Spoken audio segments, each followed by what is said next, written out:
pleased to have back here on the show. It's been quite some time. He's one of the best at certainly covering the collegiate sports landscape with college football on the horizon and the Oklahoma State OAN kerfuffle. Is that what we're calling it? Is that basically what it is? Fair. Pat Forde of Yahoo Sports back here on the show. How are you, Pat? Hey, I'm doing well. Kerfuffle seems like a good place to start, Rich. I guess so. What are the state of affairs right now at Oklahoma State football, best you can tell, Pat? Unsettled.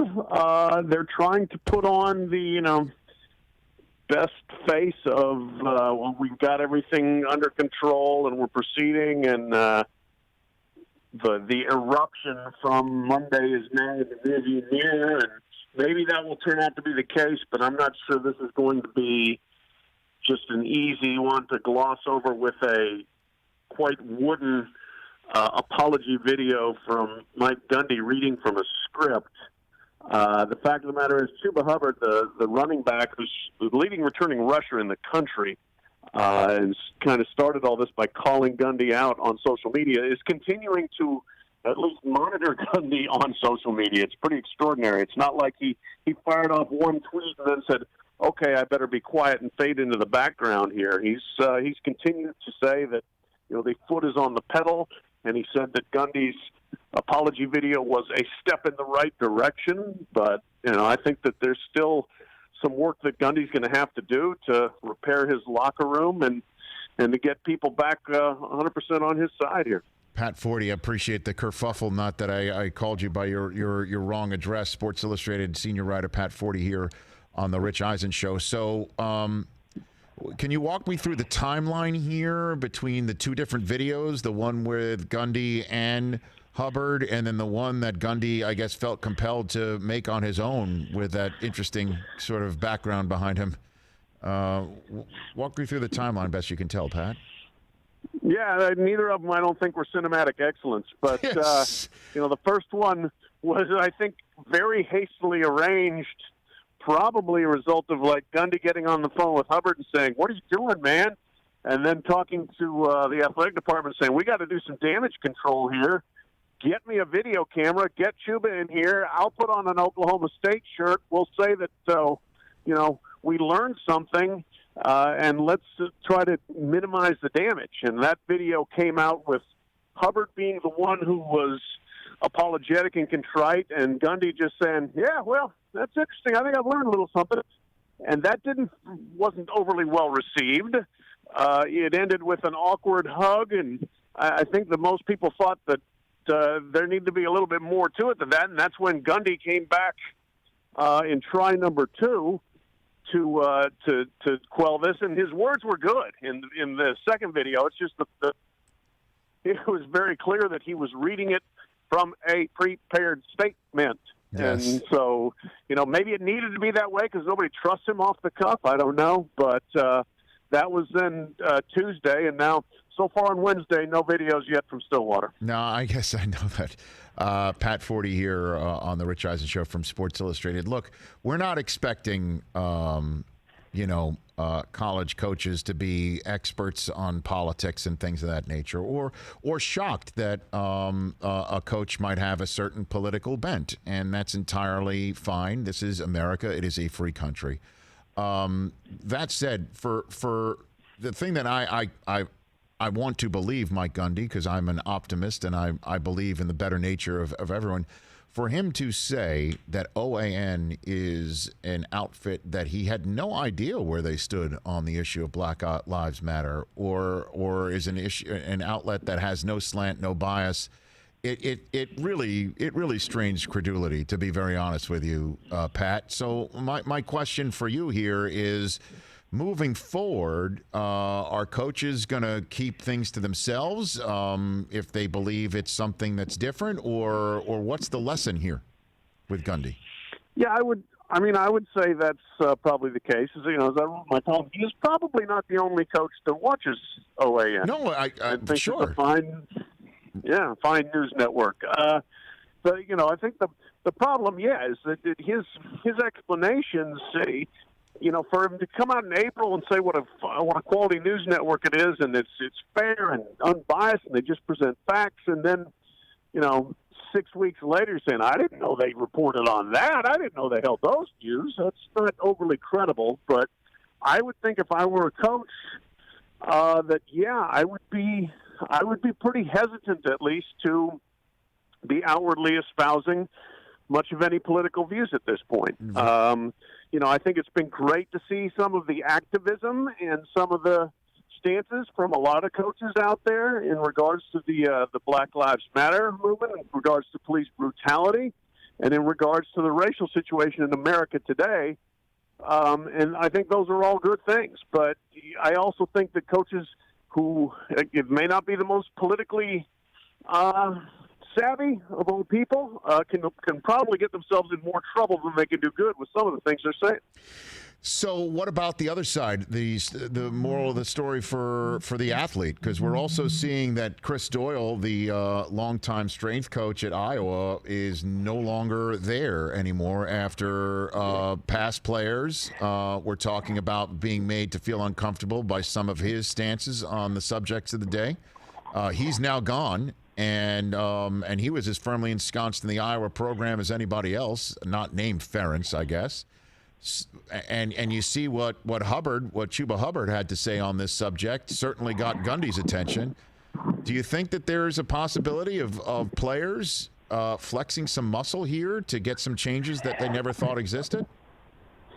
No doubt about it. We're seeing it happen in real time. It started Florida State. Some players called out the new coach there, Mike Norvell, on a statement that he made that was an exaggeration of his communication with the players, and then you go from there to the kind of just avalanche of criticism of Chris Doyle at Iowa, and that resulted in tangible change. He's out after being the right-hand man to Kirk Ferentz there, and now continuing with the situation at Oklahoma State, I think players around the country are looking around saying, geez, we don't have to just keep quiet about everything. That we are allowed to speak up, and we're allowed to have opinions, and we're allowed to at least to call out truths as we see them. And that's one thing that I think we're seeing here is the old line was always keep it in-house, don't say anything that doesn't reflect well on the team. Well, now it's like, you know what, if we've got bad things going on in our program and we know it, we're going to say it. And I think that's going to lead to a new level of accountability for coaches, that you can't act one way in public and then behind closed doors of your practice facility be a tyrant, be a bully, be in any way, insensitive to your players' either racial situation, socioeconomic plight, whatever the case may be. So I think that there is absolutely a new voice and a new power behind the voice for athletes. Pat Forde here on the Rich Eisen Show from Sports Illustrated senior writer. So that said, I had my fun with Albert Breer earlier on the show. As you know, I'm a Michigan guy and he's an Ohio State guy. I told him next time he comes on, he's going to have to sign the Rich Eisen Show pledge. That we're not looking at it as a waiver; it's a pledge. His retort was, before I answer, you should make sure that there's no liability concerns, equal liability concerns in your own house. So I don't know. Is that going to be standard across the landscape for players to return? Pat, what's this all about? Well, it wouldn't shock me if there's a lot of schools. Some other schools are doing it, yeah, and it wouldn't surprise me if a bunch more decide, by July 1st, hey, we better have these pledges up and running and call them pledges, even though they're clearly something more than that. I am sure athletic directors, university presidents, and their legal counsel are all on eggshells saying we are possibly walking into, a liability firestorm here if bringing back athletes doesn't go right. They're the canaries in the coal mine on this before the general student population returns. Most of them are basically feeling beholden to come back as opposed to being invited to come back, even though that's the wording on this, and this is all quote-unquote voluntary, but we know how that works. And so I think that they're going to look to protect themselves in whatever form or fashion they can with, whether it's waivers or other signed documents, just to somewhat shift some of the burden onto the athletes and off of the school if things do not go well. So what do you think happens here, Pat? You know, the University of Houston had a bit of an outbreak and then shut things down. You know, I spoke to Brian Kelly about a month ago, and he said that, you know, that they're going to put health and protocol issues in front of parents to let folks know what's going on, and he still didn't even know. That was about a month ago. I mean, what do you have for me? Do you think on whether this is a go and everybody's going to, you know, Michigan's actually, just to use my alma mater as an example, is going to get on a plane and do open the season on time, maybe with no fans in the stands at Washington, but that's actually going to happen. Like a Big Ten at Pac-12 contest is going to happen on time and all that. You think that's the case right now? I don't know.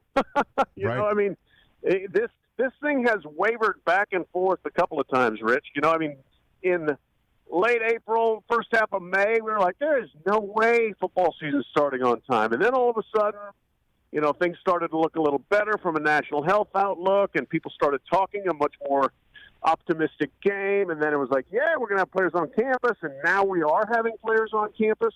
But we're also seeing a lot of positive tests. We had our first game canceled today, an HBCU game that's been played between Tennessee State and Jackson State in Memphis for the last 30 years. They're canceling that game scheduled for September 12th out of what they said was COVID-19 concerns and problems.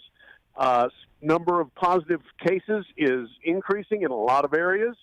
We'll see if there's a corresponding increase in hospitalizations and in deaths. But, you know, I just think that as this thing has ebbed and flowed, it's been really hard to have a definitive answer. I think we will play on time. I think there will be little to no fans in attendance. But even then, you know, I still think if even if things are full system go by July 1st, August 1st could tell a different story. September 1st could tell a different one as well. I guess if you think about it, Pat, the sport that, or the sport and level of sport that could be most impossible to pull this off is college football, where you've got hundreds, right? Hundreds of schools. You've got hundreds of places. You've got places that may have certain protocols in place, you know, in the Big Ten are different from another conference that comes into somebody's building, and then whatever conference bubble community that could have been created gets pierced on the spot. Vectors all over the place. You know, the Notre Dame schedule is a perfect example where they play. It's like I say, it's like a United Nations of teams, different conferences, different time zones, all over the place. And maybe some conferences are ready to go and other conferences can't. And then how in the world does everybody play the same schedule, number of games? I mean, your head spins when you think about it. But they have to financially get going, though, right? They can't just forego and punt. That would change the finances of collegiate sports writ large for years, Pat, right? Oh, absolutely. Yes. From a financial economic standpoint, this season is must play. Now, we'll see if health and safety concerns trump that. Right. But for now, that's absolutely the approach that athletic directors are taking. Like, we've got to play football. You know, we'll lose sports. Some schools may shut down, not necessarily just related to football, but, you know, if there's not fall semester classes, if there aren't people on campus, it's catastrophic for some universities from an economic standpoint. And you are correct that there are more complications and permutations related to college football than any other sport I can imagine. As you said, 130 teams in FBS alone, all over the country. Some areas of the country being affected much differently than others. They are on campuses with thousands of other students, all who, you know, most of them come from all different places to get there. And then, you disperse to go play a game, and then you come back to the same campus. You know, I mean, it's going to be really, really, really hard, even without throwing in the face-to-face exertion of the sport itself and the contact level of it. You know, exactly. So, I mean, this is right. You know, this is tough. So then I guess the final one for you, Pat, is when do you think the go, no go is going to be? I mean, here we are in the middle of June. We are seeing the NBA try it out, but they're creating their own campus, or we'll call it a bubble. They're calling it a campus. You know, baseball, there's actually some news on that front that I'm going to get to in a second. where both sides are actually, the skies might be brightening just a slight bit. But you've got, hockey's going to give it a whirl. The NFL's only got 32 teams. So what do you got for me on a go, no-go, do you think, for college football here? Yeah, a lot of the people I talk to were happy to kick the can down the road on go, no-go. And I don't blame them because they should, and they kicked it till June 1. Okay, yeah, now we're going to have players back on campus. It's now middle of June. Maybe by July 1, we got a better feeling for how this is going. July 15th, I would say we need to know, okay, here's the schedule is going to be played as it sets, or no, it's not. So I would say maybe a month from now. Okay. We find out whether we're at least starting on time. There's no telling whether we may be ending on time. Pat, thanks for the time. Really appreciate it. And let's stay in touch. Really appreciate your thoughts. All right. Yep. My pleasure, Rich. You got it. That's Pat Forde of Sports Illustrated here in the Rich Eisen Show. I don't know why I said Yahoo. My bad. On his